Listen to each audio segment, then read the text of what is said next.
Peace be to you all. This is Omar, Abdul-Malik, physician associate, health educator, and middle-age endurance runner.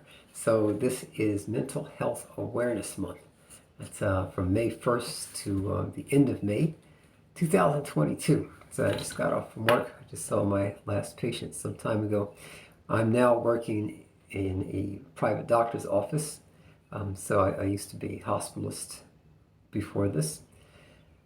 So I'll tell you a bit about myself. I've been in the healthcare field for about 30 years now, the past 20 of which has been as a physician associate and health educator. So I've seen a lot of patients with mental health issues. They run the range from Alzheimer's disease to drug abuse. There's bipolar, paranoid, schizoaffective disorder, all of these things. Now, I was trained on the DSM-3, the Diagnostic Systems Manual. Now the DSM-5 has been out for some time. So that also shows that there's a lot of changes in what's considered a mental health condition, or mental health disease. So obviously mental health has been in the news with the continuation of mass shootings. There's always the question of, did the person have a mental health disorder, or are they just an evil person? They do mental health screenings on these people. Also, obviously, with wars and this COVID pandemic with which we are still dealing, there's cases of post-traumatic stress disorder and depression. And a lot of people lost loved ones purportedly because of the COVID pandemic or the COVID disease. We've also got things like unfortunately, I work in a part of DC that's where the homicide rate is very high. So a lot of people have told me that they've lost loved ones, young black men in particular, to gun violence. And many have lost loved ones to drug overdose. That's another issue that we have going on that ties very closely with mental health. So the opioid epidemic, people dying because of drug overdoses also. So all of these things involve mental health. We've seen famous people in the past few years die from drug overdoses and suicide because of depression, things like that. So mental health issues are not going anywhere anytime soon. So how do you deal with them? Well, one of the things that I do as a clinician is I try to slow my roll. So I have folks who are already diagnosed with mental health disease, whether that's depression or bipolar disorder or anxiety disorder. If they're on medication, I may refill their medications for them. But if they are newly diagnosed or they're self-diagnosing, right? We all go to Dr. YouTube or Dr. Google now, and you do a checklist and say, oh yeah, I think I've got depression, or I think I've got bipolar disorder. Can you give me something for it? So what I do in those instances is I usually refer the person to a psychiatrist. That's a medical doctor who has done a residency in psychiatry, and then maybe a fellowship or two in maybe adult psychiatry or something like that.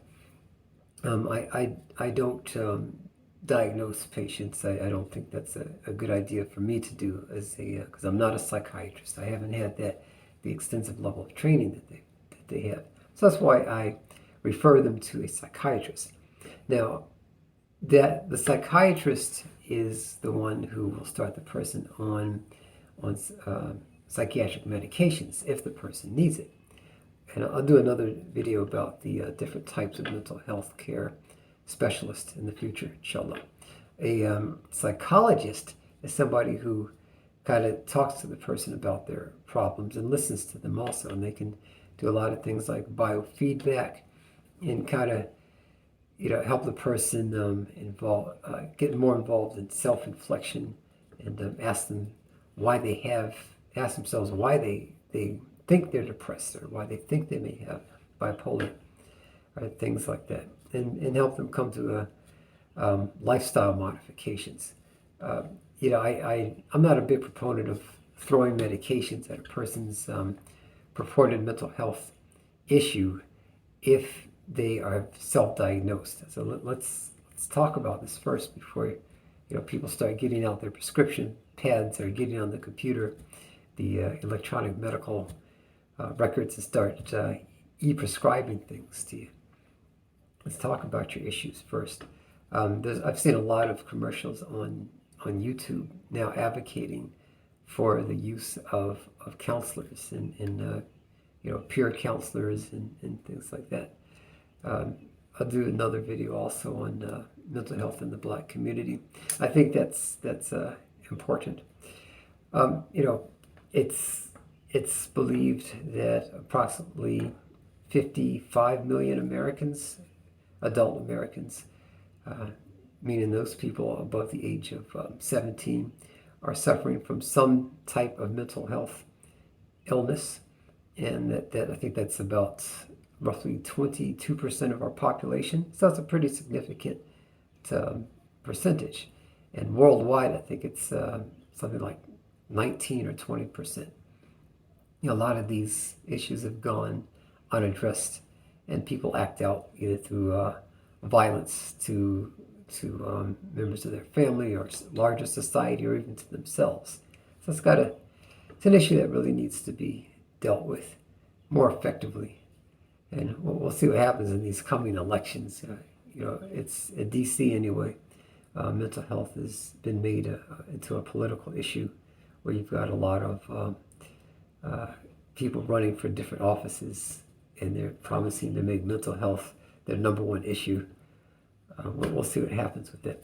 Anyway, if you feel that you have a mental health issue, please don't self-diagnose. See a professional, someone who is degreed, certified, and licensed, and specializes in mental health issues, or talk to somebody who may have the issue that you think that you have. If you know somebody who has been diagnosed with depression, talk to them. Ask them, who diagnosed them, what medication are they taking or aren't they taking, what treatment modalities may be working for them, and then you've got to travel your own mental health journey. But that's it for now. For those of you guys that would like to become PAs or health educators like myself and get involved in mental health, please feel free to reach out to me. I'll leave my contact information in the description, and you can do a lot to help people suffering from mental health disease. Take care. Peace.